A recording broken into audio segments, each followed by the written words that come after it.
नमस्कार साथियों, EPS 95 pension धारकों के लिए एक बार फिर से बड़ा सवाल खड़ा हो गया है। आखिर अब मिलेगा सम्मानजनक जीवन जीने का अधिकार?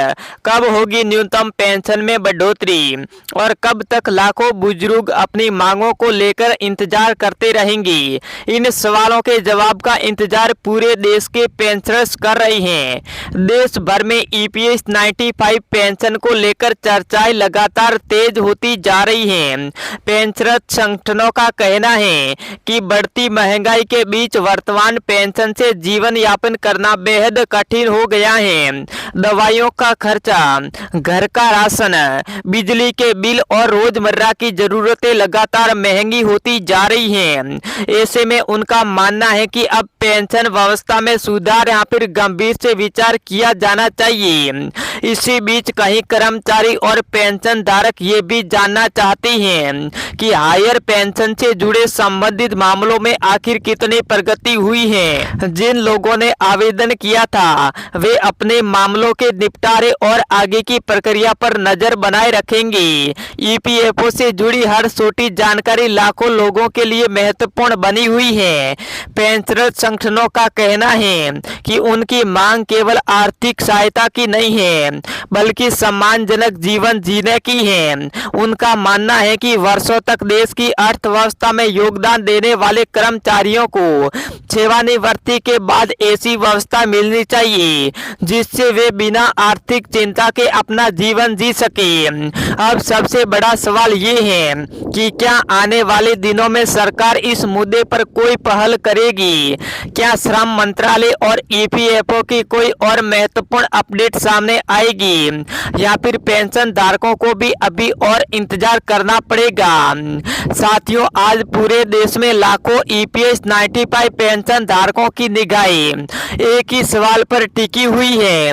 क्या उनकी वर्षों पुरानी मांगों पर अब कोई ठोस पहल देखने को मिलेगी?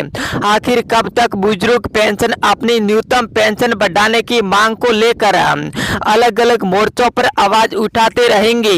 पेंशनर संगठनों का कहना है कि समय के साथ महंगाई लगातार बढ़ी लेकिन पेंशन व्यवस्था में उसी अनुपात में सुधार नहीं हुआ।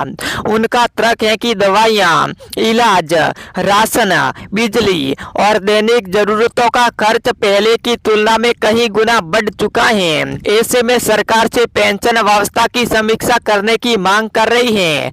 इसी बीच कई सांसदों और जनप्रतिनिधियों के स्तर पर भी ये विषय समय समय पर उठाया जा रहा है। हालांकि अभी तक केंद्र सरकार की ओर से 7,500 न्यूनतम पेंशन लागू करने की कोई आधिकारिक घोषणा नहीं हुई है।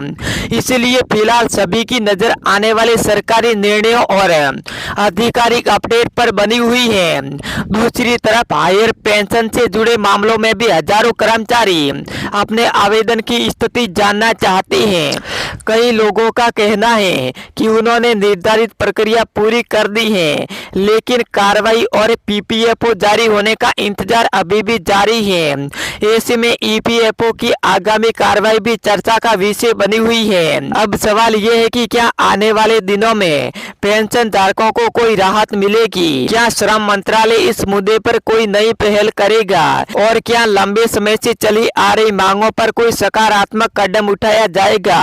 इन सभी सवालों के जवाब आने वाले समय में सामने आ सकते हैं। साथियों, पिछले कई वर्षों से ईपीएस 95 पेंशन का मुद्दा देश भर में चर्चा का विषय बना हुआ है। हर बार जब संसद का सत्र शुरू होता है या फिर श्रम मंत्रालय की कोई महत्वपूर्ण बैठक होती है तो लाखों पेंशन धारकों की उम्मीदें फिर से जाग उठती हैं।